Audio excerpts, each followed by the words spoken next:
Hello students, welcome back to Rank Plus channel. मेरा नाम है Durgesh Nandini and in this fun filled power pack session आज हम बात करने वाले हैं SN1, SN2, E1, E2 के फेस ऑफ के बारे में। आपको पता है ये चारों रिएक्शंस के बीच में ना कंपटीशन चलता रहता है कि कब कौन सा रिएक्शन होगा। डिपेंड करता है कि आपका रिएक्टेंट कैसा है, आपका रिएजेंट कौन सा है, आपका टर्शरी अल्काइल हलाइड है कि आपका सेकेंडरी है, प्राइमरी है, आपने सॉल्वेंट कौन सा लिया है। तो ये सारी चीज़ों पर डिपेंड करते हैं। अब बच्चों को बहुत कन्फ्यूजन होता है कब हमें SN1 लगाना है, कब SN2, कब E1, कब E2, राइट। तो वो सारी कन्फ्यूजन्स दूर करेगा आज का ये सेशन। हर एक फैक्टर डिटेल्ड में आराम से शांति से डिस्कस करेंगे। छोटे से वीडियो में हर चीज़ आपको क्लियर कट समझ आएगी। जितनी आपको नीट जेईई एग्ज़ाम दोनों ही competitive exam even class 12th में अगर आप पढ़ रहे हो तो इतना डिटेल आपको नहीं जाना, but this is only for competitive exam. ये डिटेल वहीं पे पूछी जाती है। So let us begin this. तो सबसे पहले देखिए कि आपको ये पता होना चाहिए सब्स्टिट्यूशन और एलिमिनेशन रिएक्शंस आखिर होते क्या है। तो सब्स्टिट्यूशन रिएक्शन दो प्रकार के हैं, SN1, SN2। एलिमिनेशन रिएक्शंस दो प्रकार के होते हैं, E1, E2।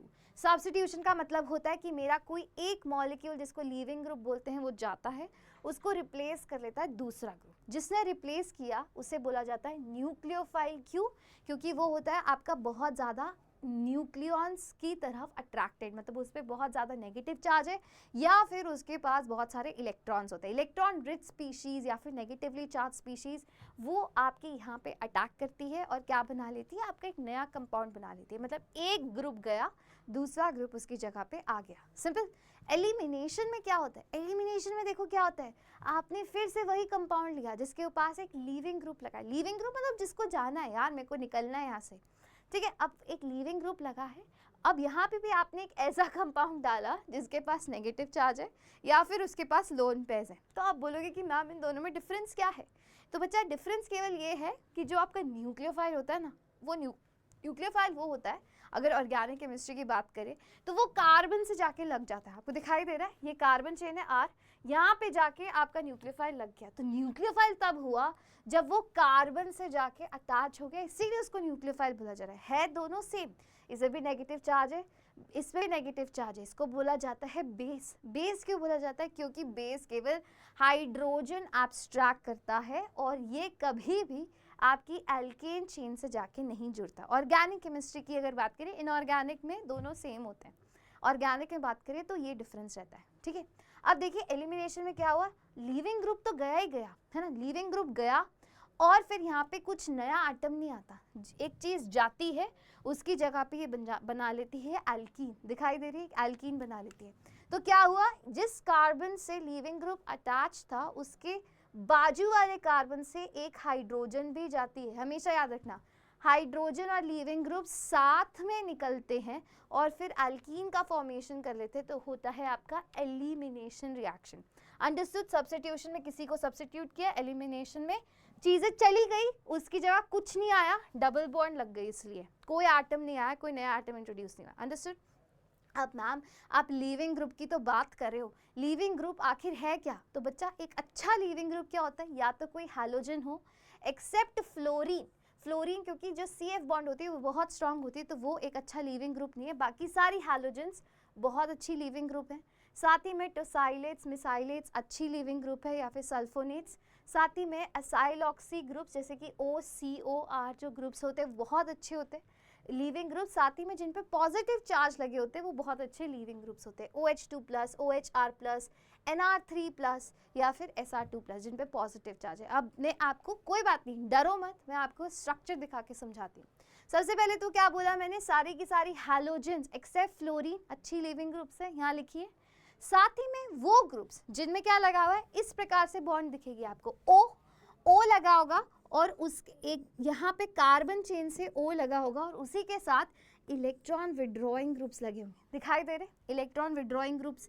तो ये क्या है, एक बहुत ही अच्छा लीविंग ग्रुप है। यहाँ पे भी देखो ये आपकी CO बॉन्ड है, साथ ही में इलेक्ट्रॉन विड्रॉइंग ग्रुप्स लगे हुए हैं, गुड लीविंग ग्रुप। यहाँ पे देखो, यहाँ पे क्या है, O लगा हुआ है, साथ ही में इलेक्ट्रॉन विड्रॉइंग ग्रुप से गुड लीविंग ग्रुप हो गया। ये छोटी सी पहचान है। साथ ही में जिन पे पॉजिटिव चार्जेस है जैसे ammonium, hydronium, oxonium ions, positive charge वाले अच्छे लिविंग ग्रुप्स। चलो मैम अच्छे समझ आए, अब बुरे लिविंग ग्रुप्स क्या? अगर अच्छे हैं तो कोई बुरे भी होंगे ना, अगर दुनिया में अच्छे इंसान है तो बुरे इंसान है। पुअर लिविंग ग्रुप्स जो हटना ही नहीं चाहते, यार मैं तो अपनी जगह पे लगा हुआ, पूरा पुअर लिविंग ग्रुप्स होते हैं फ्लोरीन, अभी बताया था कार्बन फ्लोरीन की बहुत स्ट्रॉन्ग बॉन्ड होती है, तो वो पुअर लिविंग ग्रुप है। साथ ही में आपका आ जाता है हाइड्रोक्सी, यस जो OH आपकी अगर एल्कीन चेन पे OH लगा है तो ये बहुत पुअर लिविंग ग्रुप है, ठीक है। सिमिलरली आपका OR एल्कोक्सी ग्रुप, अगर ईथर्स हैं तो वो भी क्या है? Poor leaving group. NH2, NH4, NR2 poor leaving group से नहीं निकलना चाहते। Hydrogen hydride poor leaving groups and alkyl chains normal होती, वो भी नहीं निकलना चाहती, पुअर लिविंग ग्रुप्स हो गए। अब आगे और बढ़ने से पहले मैं आपको एक छोटा सा अनाउंसमेंट बता देती हूँ। अनाउंसमेंट क्या है कि रैंक प्लस लेके आया है आपके लिए test series. If you are looking for such gorgeous content जो आपको एक टेस्ट के फॉर्म में मिल जाए, जैसे कि आप हर रोज़ कोई कंटेंट यहाँ से सीखते हो every day there is a new video on something, video नहीं तो शॉर्ट्स में प्रोवाइड करवाती हूँ आपको। शॉर्ट्स में ट्रिक्स एंड टिप्स मैं आपको बताती रहती हूँ which are helpful in your journey for your competitive exam, right. अब बच्चा इस कॉम्पिटिटिव एग्जाम में अगर आपको रेस में आगे बढ़ना है तो टेस्ट सीरीज के बिना ये रेस आप क्लियर कर ही नहीं सकते। हर सेशन हर लेसन में ये बात मैं रिपीट करती रहूँगी, आपके लिए टेस्ट सीरीज बहुत इंपॉर्टेंट। टेस्ट सीरीज आपका एक मिरर है, आपका एक आईना है जो आपको दिखाती है आपकी प्रिपरेशन आखिर कैसी चल रही है। सिर्फ थ्योरी पढ़ने से आप कोई भी कॉम्पिटिटिव, चाहे नीट हो चाहे जेई, कोई क्लियर नहीं कर पाओगे कि कंपटीशन हो चुका है बहुत टफ, राइट क्योंकि सिलेबस हो गया है कम, तो कंपटीशन आपका आपसे 2 गुना 4 गुना कितना ज़्यादा बेहतर है आपको ये जानना है कि एक एक क्वेश्चन पे कितनी मारामारी चल रही है। ये जानने के लिए आपको मैदान में, आपको फील्ड में उतरना पड़ेगा and test series is the only way for it. आप कितने भी पेपर लगा लो घर पे बैठ के, अगर आपने उस एनवायरनमेंट में बैठ के एग्ज़ाम नहीं दिया, जो एग्ज़ाम आपको उस दिन कंपटीशन वाले दिन जिस दिन आपका मेन पेपर होगा वो वाली फीलिंग नहीं ली, तब आप एक तरीके से फेल हो। ऐसा कोई टॉपर बच्चा नहीं है, ऐसा कोई बच्चा नहीं है जो कि जेई निकालता है या नीट निकालता है जिसने कोई टेस्ट पेपर उससे पहले ना दिए हों। तो आपको ये सीख मिलती है, स्टैटिस्टिक्स, आप साइंस के बच्चे हो तो स्टैटिस्टिक्स से ही समझ जाइए कि टेस्ट सीरीज ज्वाइन करना कितना इंपॉर्टेंट है। और वो भी अगर आप ढूंढ रहे हैं एक affordable test series, then it is very affordable. Look at the price over here कि आपको 999 में मिलते हैं बच्चा। अगर आप नीट का बच्चा हो तो 18 टेस्ट, जेई का बच्चा हो तो 25 टेस्ट। ये टेस्ट कैसे डिज़ाइंड है? मेजर टेस्ट होंगे, माइनर टेस्ट होंगे। माइनर में मतलब आपके कम चैप्टर्स आएंगे एंड मेजर में जहाँ फुल ऑलमोस्ट फुल सिलेबस आता है। तो ये सारे तरीके जब आपको सारे फिजिक्स, केमिस्ट्री, मैथ्स, बायो सब मिलके देना पड़ेगा test, and then you will realise कि आपकी कितनी खिचड़ी पक रही है और कितनी नहीं पक रही, राइट।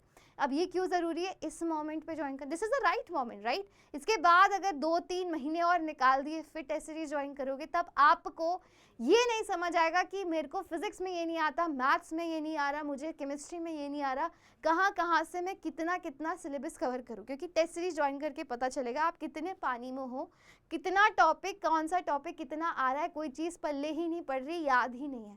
तो टेस्ट सीरीज ज्वाइन कर लो, आपको ये सारी चीज़ें मिलेगी यहाँ पे टेस्ट सीरीज में। साथ ही में हम प्रोवाइड कराएंगे आपको आपकी डिटेल्ड रिजल्ट एनालिसिस, जिसमें आपको पता चलेगा सबसे पहले तो आपकी ऑल इंडिया रैंक निकलने वाली है कि आप पूरी कंट्री में, सारे ही बच्चे देने वाले हैं, कहाँ स्टैंड कर रहे हो, साथ ही में कौन सा टॉपिक वीक है, स्ट्रॉन्ग है, ये सारी चीज़ें आपको टेस्ट सीरीज ज्वाइन करके आपको मिल जाएंगी।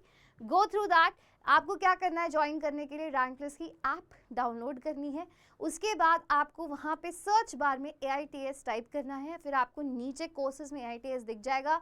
You just have to enrol in that course. जैसे ही आप एनरोल और रजिस्टर कर देते AITS पे, वैसे ही आपको स्केड्यूल मिल जाएगा, क्या क्या टेस्ट का स्केड्यूल है, और वहाँ पे एक पेपर का साइन आता है ऐप पे, उस पर आप क्लिक करोगे। और अगर ये सारी चीज़ एक बार एनरोल करने के बाद नहीं समझ आती तो you can definitely contact the rank plus team को कांटेक्ट करने के लिए नीचे आपको दिए गए लिंक पे नंबर्स प्रेजेंट है, वहाँ कॉल कर सकते हैं।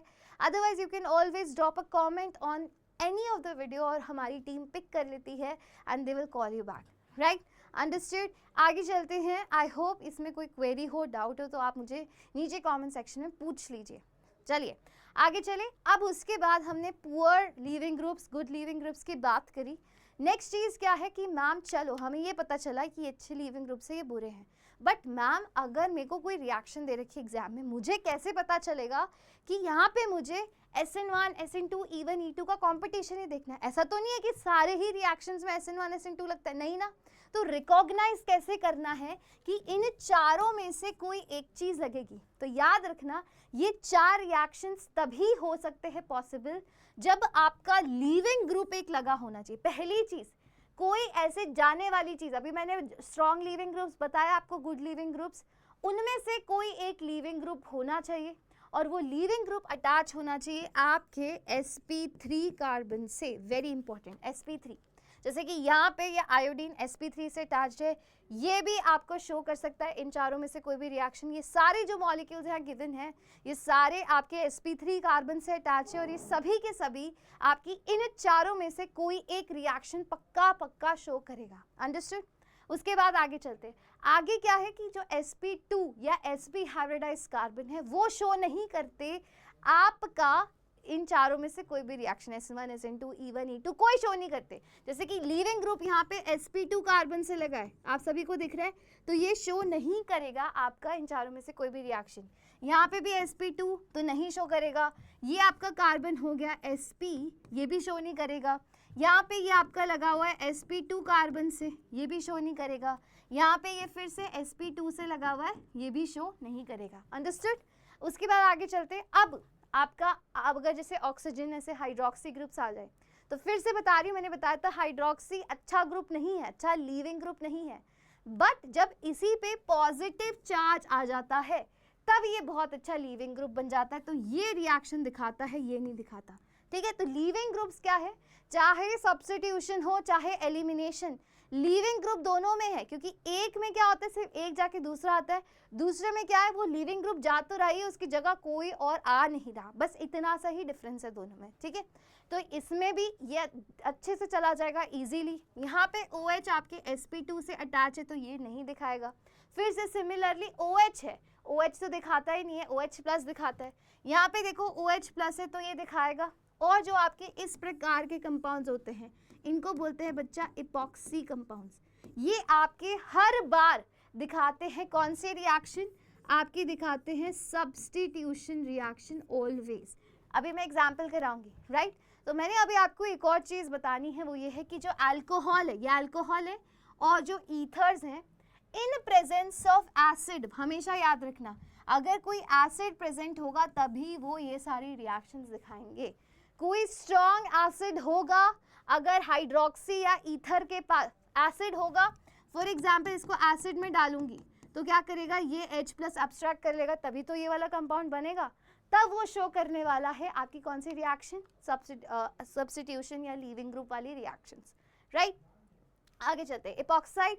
अब मैंने क्या बोला, इपॉक्साइड हमेशा सब्स्टिट्यूशन दिखाएगा। कैसे, यहाँ पे देखो, ये इपॉक्साइड लिया मैंने, अब इपॉक्साइड में क्या किया, यहाँ पे NaOCH3 से मैंने रिएक्शन कराया तो OCH3 पे नेगेटिव चार्ज आएगा क्योंकि Na इज अ मेटल, उस पर बहुत स्ट्रॉन्ग पॉजिटिव चार्ज आएगा, OCH3 पे नेगेटिव चार्ज आ गया। अब क्या करेंगे बच्चा, अब ध्यान से देखो, ये वाला जो कार्बन है, ये ऑक्सीजन इज मोर इलेक्ट्रोनेगेटिव, तो ये वाले कार्बन पे डेल्टा पॉजिटिव चार्ज आएगा। तो अब ये क्या करेगी, OCH3 लेस सब्स्टिट्यूटेड कार्बन पे अटैक करेगी, जहाँ पे कम कार्बन लगे वहाँ पे लेस सब्स्टिट्यूटेड, और जैसे ही करेगी तो ये बॉन्ड आपकी टूटेगी, ये बॉन्ड टूट जाएगी और यहाँ पे ये OH और OCH3 टाइप का मॉलिक्यूल बन जाएगा। सिमिलरली अब आपने यही रिएक्शन कैसे कराया, एसिड की प्रेजेंस में। याद रखना, ये एसिड H प्लस दिख रहा है, एसिड की प्रेजेंस में क्या होगा, ऑक्सीजन के जो लोन पेयर हैं ये पहले H प्लस को अटैक करेंगे और OH प्लस बन गया OH प्लस।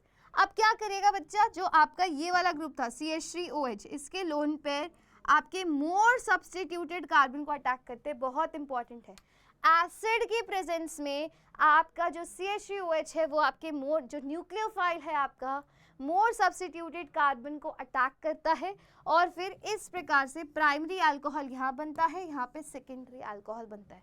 तो यहाँ पे अटैक किया तो ये वाली बॉन्ड टूट गई, यहाँ जाएगी, ये बॉन्ड टूटेगी फाइनली और OH उधर चला जाएगा। समझ गए, इजी। आगे चले, अब देखो SN1 SN2 की समरी देख लेते हैं। कौन SN1 दिखाते हैं, सबसे पहले आपको ये पता होना चाहिए कि जो SN1 है वो यूनिमॉलिक्यूलर है, उसकी रेट केवल सबस्ट्रेट पे डिपेंड करती है। SN2 में सबस्ट्रेट और न्यूक्लियोफाइल जो अटैक कर रहा है उस पर भी डिपेंड करती है SN2।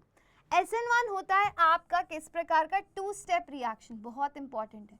ये होता है 2 स्टेप रिएक्शन। जो SN2 है बच्चा वो होता है आपका 1 स्टेप रिएक्शन। क्योंकि ये 2 स्टेप है तो यहाँ पे कार्बोकैटायन बनता है, तो कार्बोकैटायन की स्टेबिलिटी इंपॉर्टेंट हो जाती है। टर्शरी, सेकेंडरी, प्राइमरी, ये स्टेबिलिटी ऑर्डर फॉलो होता है। हलाइड्स का मतलब जहाँ लीविंग ग्रुप है, लीविंग ग्रुप, क्योंकि लीविंग ग्रुप से लीविंग ग्रुप हटेगा तो कौन सा कार्बोकैटायन बन रहा है after leaving the leaving group, तब वो मैटर करता है। हमारा टर्शरी सबसे ज़्यादा SN1 रिएक्शन दिखाता है। यहाँ पे उल्टा हो जाता है, यहाँ पे प्राइमरी वाला या मिथाइल आपका सबसे स्ट्रांगली SN2 रिएक्शन दिखाता है। क्यों? क्योंकि यहाँ पे जो आपका अटैकिंग न्यूक्लियोफाइल है वो बैक साइड अटैक करता है, समझ गए। फिर जो आपका न्यूक्लियोफाइल है यहाँ पे जनरली न्यूट्रल होता है, यहाँ पे ये बहुत ज़रूरी बात है। अगर देखिए यहाँ पे जो आपका SN1 रिएक्शन है, यहाँ पे मैं लिखी हूँ, जो SN1 रिएक्शंस होते हैं बच्चा वो शो करते हैं जब आपका जो सॉल्वेंट लिखा हो ना अगर रिएक्शन में सॉल्वोलाइसिस वाला हो। सॉल्वोलाइसिस वाला, सॉल्वोलाइसिस का क्या मतलब है कि वहाँ पे कोई पानी जैसा सॉल्वेंट हो, ऐसा कि पोलर प्रोटिक सॉल्वेंट आपका प्रेजेंट हो। देखो यहाँ पे लिखा है पोलर प्रोटिक सॉल्वेंट की प्रेजेंस में SN1 रिएक्शन होगा। पोलर प्रोटिक कैसा होता है और न्यूट्रल हो। यहाँ पे एक और चीज लिखिए, वीक, जनरली न्यूट्रल, वो सारे क्या दिखाते हैं आपको, दिखाते हैं SN1। जैसे कि अगर आपके रिएक्शन में दे रखा है वाटर, HOH, वाटर दे रखा है, ये कैसा है, न्यूट्रल है और पोलर है। पोलर का मतलब है कि जिसमें पोलैरिटी आ जाए, जैसे oxygen is more electronegative, hydrogen is, और प्रोटिक का मतलब है जो हाइड्रोजन बॉन्ड्स बना पाए, सिंपल सी बात है, ठीक है। जैसे ये हो गया, या फिर आपका कोई भी किस प्रकार का सॉल्वेंट हो, न्यूट्रल सॉल्वेंट हो और जो कि प्रोटिक हो, राइट। जैसे ETOH, MEOH, ये सारे हो गए। इथेनॉल हो गया या फिर आपका MEOH हो गया, ये सारे SN1 रिएक्शंस दिखाते हैं, ठीक है। अब SN1 रिएक्शन दिखाने के लिए और मैं लिख सकती हूँ, जैसे कि मॉइस्ट Ag2O या फिर AgNO3 हो गया। क्या हो गया, मॉइस्ट Ag2O, अगर ये दिया हुआ है तो भी SN1 दिखाएगा, या फिर आपका एक्वस AgNO3 दिया हुआ है, ठीक है, ये भी आपका SN1 दिखाएगा। अंडरस्टूड, SN1 के लिए। अब उसी के बाद SN1 में क्या बोला, कौन SN1 देता है, जो कि टर्शरी या फिर सेकेंडरी कार्बन्स होते हैं, अल्काइल हैलाइड्स होते हैं, वो आपको देते हैं SN1 रिएक्शंस, राइट। अब सिमिलरली आपको एक और चीज़ बता दूं, ये भी आपका अगर इस प्रकार का प्राइमरी हैलाइड है कि यहाँ पे आपका क्लोरीन लगा हुआ है, तो यहाँ पे क्या होगा, ये क्लोरीन जाएगा और यहाँ पे आपका पॉजिटिव चार्ज आ जाएगा। ये पॉजिटिव चार्ज एक्सट्रीमली स्टेबल है, क्यों, क्योंकि ये कैसा हो गया, अलाइलिक हो गया, allylic, double bond followed by single, वहाँ पे डबल पॉजिटिव चार्ज है तो रेजोनेंस से स्टेबलाइज्ड है, तो ये भी दिखाने वाला है आपका SN1 रिएक्शन। क्या यहाँ तक चीज़ें समझ आई, ठीक है। अब सिमिलरली हम SN2 की बात कर लेते हैं। SN2 में हमने बोला कि यहाँ पे ट्रांजिशन स्टेट ही बनती है, तो इसमें ये वाला ऑर्डर फॉलो होता है। अब SN2 कौन दिखाता है, SN2 दिखाता है जिनके पास कैसा होता है, स्ट्रॉन्ग न्यूक्लियोफाइल होता है। यहाँ पे तो हमने वीक ले लिया कि जिसपे कोई चार्ज नहीं है। अब SN2 वो दिखाता है जो होते हैं आपके strong nucleophiles, very important. Strong nucleophiles कैसे होते हैं, जिन पे कोई चार्ज है नेगेटिव, जैसे कि हमने दिखा CN-, इस पे नेगेटिव चार्ज है, राइट। ऐसे कोई भी जिन पे भी नेगेटिव चार्ज हो, जैसे कि आपका N3- या फिर I-, N3- या फिर I-, साथ ही में मैंने ले लिया एक्वस KOH, इसमें भी क्या आ जाएगा, OH में माइनस चार्ज आ जाएगा क्योंकि K is a very electropositive metal, right. तो ये सारे SN2 दिखाते हैं। तो SN2 दिखाने के लिए आपको चार्ज्ड स्ट्रॉन्ग न्यूक्लियोफाइल होगा तो SN2 दिखाएगा, राइट। SN1 कब दिखाएगा, जब आपका इस प्रकार का न्यूक्लियोफाइल होगा। अंडरस्टूड, SN1 तब दिखाएगा। क्या ये बात सभी को समझ आई। आगे चले एलिमिनेशन पे। एलिमिनेशन कब होता है बच्चा, पहली बात तो है कि अगर आपकी रिएक्शन में देखते ही अगर वहाँ हीट लिखा हो तो एलिमिनेशन कराना ही कराना है। हीट लिखा हो, हीट आपका ऐसे ट्राइंगल से रिप्रेजेंट की जाती है रिएक्शन एरो के ऊपर, राइट इसका मतलब हीट, हीट मतलब एलिमिनेशन, एलिमिनेशन में क्या होगा, आपका एक ग्रुप जाएगा और साथ में हाइड्रोजन निकलेगी, एक लीविंग ग्रुप जाएगा, हाइड्रोजन निकलेगी, एल्कीन बन जाएगी। अब यहाँ पे चाहे E1 हो चाहे E2 हो, दोनों के बारे में बात कर लेते हैं। यहाँ पे मैं E1 लिख रही हूँ, यहाँ पे मैं E2 लिख रही हूँ, राइट। अब जो E1 है आपका, अब फिर से ये SN1 की तरह है, इसका मतलब ये 2 स्टेप्स में होता है, 2 स्टेप्स में होता है, इसका मतलब इसमें भी कार्बोकटायन बनता है। क्या बनता है, कार्बोकटायन बना। अब जो SN1 है वो भी कैसा हो रहा था, वीक सॉल्वेंट्स में, H2O न्यूट्रल वीक, ज़्यादा इसको स्ट्रॉन्ग सॉल्वेंट की ज़रूरत नहीं है, ज़्यादा स्ट्रॉन्ग मीडियम की ज़रूरत नहीं है, राइट। तो ये भी किस में हो जाता है बच्चा, ये नॉर्मली हो जाता है आपकी एसिड और हीट की प्रेजेंस में, एसिड और हीट की प्रेजेंस में हो जाता है। जैसे कि आपने ले लिया C2H5OH, इसकी प्रेजेंस में भी ये हो जाएगा, इसकी प्रेजेंस में भी बच्चा। अब यहाँ पे आपने क्या लिख दिया, प्लस हीट, और इसमें भी फॉलो होता है tertiary is more than secondary is more than primary वाला ऑर्डर। क्यों, क्योंकि ये कार्बोकटायन की फॉर्मेशन से हो रहा है। तो जहाँ पे टर्शरी है वहाँ पे आपका E1 एलिमिनेशन होगा ही होगा। अब E2 की अगर मैं बात करती हूँ, E2 is like your SN2, SN2 1 step में हो रहा था, तो ये भी आपका 1 स्टेप में होता है, इसको आप कंसर्टेड रिएक्शंस भी हो बोलते हो। जो 1 स्टेप में रिएक्शंस होती हैं उनको हम कंसर्टेड रिएक्शंस बोलते हैं। अब जैसे कि SN2 के लिए स्ट्रॉन्ग न्यूक्लियोफाइल चाहिए, E2 होने के लिए भी आपको स्ट्रॉन्ग बल्की बेसिस चाहिए। बल्की बेसिस होते ही वो कैसा हो जाता है, स्ट्रॉन्ग हो जाता है। जैसे कि आपने लिया टर्शरी ब्यूटॉक्साइड, इस प्रकार से ये O- लगाया, इसको क्या बोलते हैं, इसको बोलते हैं टर्शरी ब्यूटॉक्साइड, ठीक है। ये क्या होता है, आपका स्ट्रॉन्ग बेस होता है। इसी के साथ आपने ले लिया अगर अल्कोहलिक KOH, उसकी प्रेजेंस में भी एलिमिनेशन होगा हमेशा। एक्वस KOH की प्रेजेंस में देखो क्या हो रहा था, एक्वस KOH की प्रेजेंस में SN2 रिएक्शन सब्स्टिट्यूशन, अल्कोहलिक की प्रेजेंस में हो रहा है आपका elimination reaction. Understanding this thing. साथ ही में अगर मैंने यहाँ पे ले लिया NaOH और साथ ही में ले लिया मैंने यहाँ पे मैंने इस प्रकार से, पहले ये वाला समझते हैं, अगर मैंने इस प्रकार से ले लिया RO- और ROH, इसकी प्रेजेंस में भी क्या होगा, आपका E2 एलिमिनेशन होगा। एल्कोक्साइड है, ये एल्कोक्साइड है, E2 एलिमिनेशन। साथ ही में मैंने लिख लिया यहाँ पे ETONA और यहाँ पे लिख दिया NaOH, इसकी प्रेजेंस में भी क्या होने वाला है, आपका E2 एलिमिनेशन होने वाला है। तो E2 एलिमिनेशन के लिए या तो बल्की बेसिस चाहिए, दिखाई दे रहे, अल्कोहलिक KOH हो गया, ETONA, यहाँ पे भी बल्की बेस OET, बहुत ज़्यादा स्ट्रॉन्ग बेस है तो एलिमिनेशन रिएक्शन। हीट की प्रेजेंस में क्या होता है, दोनों के दोनों इफेक्ट होते हैं। हीट अगर जैसे ही आ जाएगी तो एलिमिनेशन होगा, चाहे E1 हो चाहे E2 हो, दोनों प्रकार का। दोनों के दोनों Z-सेफ रूल फॉलो करते हैं, मतलब मोर स्टेबल एल्कीन बनती है। जो एल्कीन होगी वो आपकी कैसी बनेगी, more substituted alkene will be the major product. अब इसमें स्टीरियोकेमिस्ट्री की बात करते हैं। जब E1 होता है बच्चा, यहाँ पे there is no stereochemistry followed, यहाँ पे स्टीरियोकेमिस्ट्री फॉलो होती है, वेरी वेरी इंपॉर्टेंट। कौन सी स्टीरियो फॉलो होती है बच्चा, यहाँ पे एंटी पेरीप्लेनर एलिमिनेशन होता है। एंटी पेरीप्लेनर कौन सा होता है, एंटी पेरीप्लेनर। मैं समझाती हूँ। जैसे कि मैंने यहाँ पे बात करी आपकी E1 की, मैंने बात करी E1, तो मैंने क्या करा कि मेरा फॉर एग्जांपल ये कार्बन कार्बन लगा है, यहाँ पे हाइड्रोजन लगा है, यहाँ पे लीविंग ग्रुप लगा है, यहाँ पे कुछ हाइड्रोजन है, यहाँ पे CH3 लगा है। तो क्या करेगा, यहाँ से लीविंग ग्रुप जाएगा, यहाँ से हाइड्रोजन जाएगा और आपकी इस प्रकार से एल्कीन बन जाएगी। CC यहाँ पे आ जाएगा, एक और हाइड्रोजन होगी ना यहाँ पे और यहाँ पे भी होगी, तो यहाँ बन जाएगा CH3, यहाँ पे डबल बॉन्ड, यहाँ पे आ जाएगा H और यहाँ पे फॉर एग्जाम्पल यहाँ पे लगा देती हूँ मैं C2H5 लगा दिया, तो यहाँ पे लगा दिया C2H5।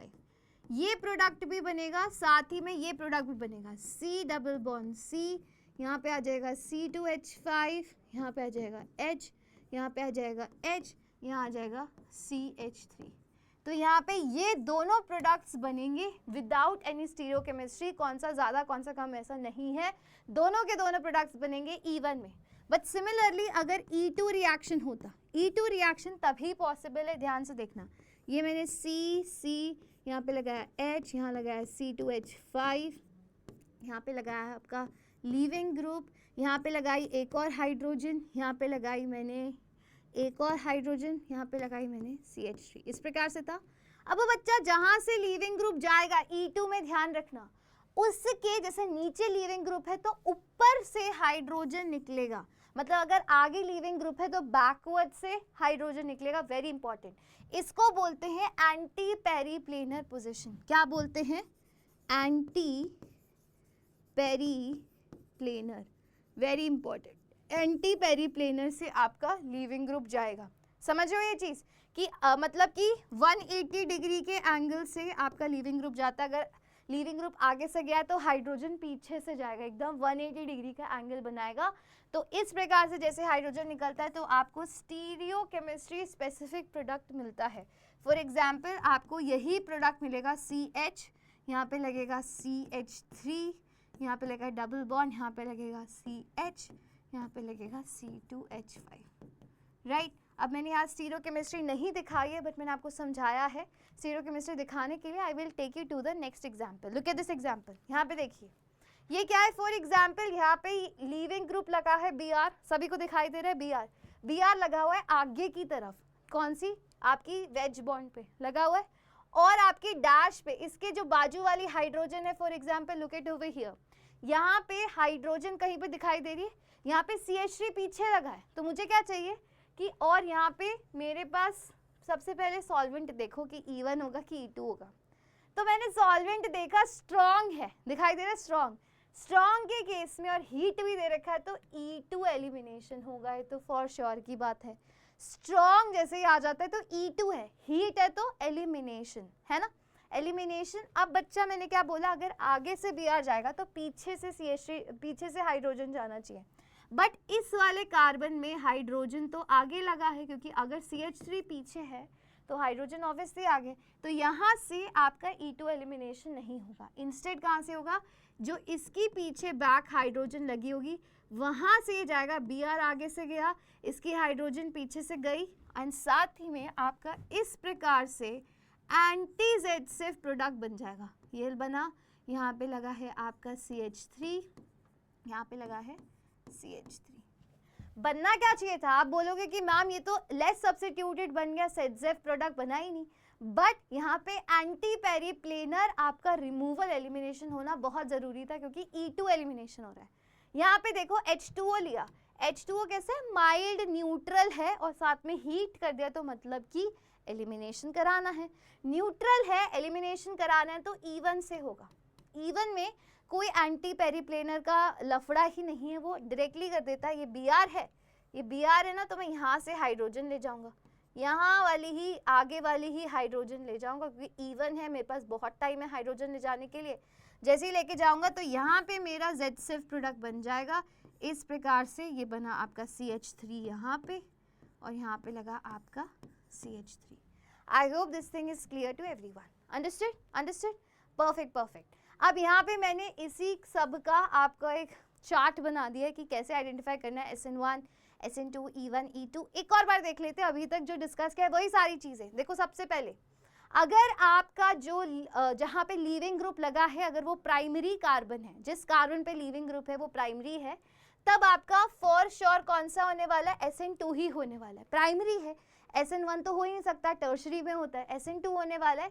बट अगर कोई बल्की बेस ले लिया, जैसे टर्शरी ब्यूटॉक्साइड ले लिया, या फिर LDA एक बहुत बल्की बेस है वो ले लिया, तब आपका E2 होने वाला है। बहुत ज़रूरी, अभी आपने हीट नहीं किया बट बल्की बेस ले लिया तो E2। और अगर आपका कैसा है प्राइमरी, आपका कैसा है प्राइमरी है, आपका लीविंग ग्रुप लगा हुआ है जिस कार्बन पे, सेकेंडरी कार्बन है जहाँ पे लीविंग ग्रुप लगा है, तो यहाँ पे आपको न्यूक्लियोफाइल को देखना है, जो अटैकिंग स्पीशीज है उसको देखना है, न्यूक्लियोफाइल या बेस को। तो अब देखो क्या उस पर चार्ज है, उस पर चार्ज होगा तो वो स्ट्रॉन्ग है। अगर चार्ज है तो वो या तो SN2 दिखाएगा या E2 दिखाएगा। अब इन दोनों में से चूज करना है। अगर आपके बेस पे चार्ज है, न्यूट्रल नहीं है, केवल लोन पे नहीं चार्ज भी लेके आ रहा है, तब वो या तो SN2 दिखाएगा या E2। और अगर वो स्ट्रांगली बेसिक है, स्ट्रॉन्ग बेसिस अभी मैंने बताया आपको, स्ट्रांगली बेसिस बताया, अभी देखिए पीछे चलो, ये बताया strongly basis, alcoholic KOH ethoxide हो जाएगा, इस प्रकार से इथॉक्साइड हो गया, ये सारे tertiary butoxide, these are strong bases. अगर स्ट्रॉन्ग बेसिस हैं और फिर ये क्या है आपके वीक वीक बेसिस है, ये सारे के सारे ये वीक बेसिस है, वो स्ट्रॉन्ग। तो अगर स्ट्रॉन्ग बेस हो गया, स्ट्रॉन्ग बेस होगा तो E2, और ज़्यादा स्ट्रॉन्ग नहीं होगा, नाइट्राइल्स नाइट्राइड्स होंगे, तब फिर SN2। अगर न्यूट्रल है तो फिर बच्चा SN1 या E1 हो सकता है, समझ गए। H2O जा रहा है या कुछ भी जा रहा है तो इन दोनों में से हमें देखना है या तो SN1 होगा या E1 होगा, ठीक है। अगर हीट कर रखा है तो E1, हीट नहीं दे रखा तो SN1। टर्शरी है, अगर टर्शरी है अगर तो बच्चा क्या होगा, तब फिर से आपको न्यूक्लियोफाइल या बेस को देखना है जो अटैक कर रहा है।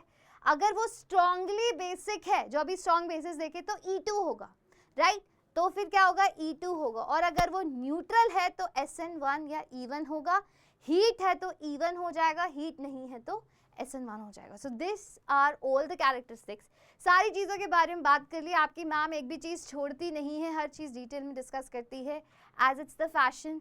Similarly, reminding you once again to get the test series. आज का लेक्चर कैसा लगा, let me know in the comment section below, and please I request every student कि आपकी भलाई के लिए है, टेस्ट सीरीज कहीं ज्वाइन नहीं करिए तो कर लो, अपने घर में बैठ के आप दे सकते हो, आसानी से आराम से दे सकते हो। और एक और इसमें फ़ायदा है, क्वेश्चंस होने के बाद क्या होगा कि आप मेरे से डायरेक्टली भी पूछ सकते हो क्वेश्चंस कि मैम वो नहीं आया था, आप मुझे बता दो, क्योंकि मेरे सारे बच्चे मेरे टेलीग्राम से जुड़े होते हैं, तो you can directly send me questions कि मैम ये नहीं आ रहा था, इसका बताओ इसका बताओ। सो बहुत सारी फैसिलिटीज़ है जैसे आप ये ज्वाइन करते हैं। I hope you liked this video. Please leave a feedback down below and like it, share it, subscribe to the channel, and I will see you in the next video. Bye bye.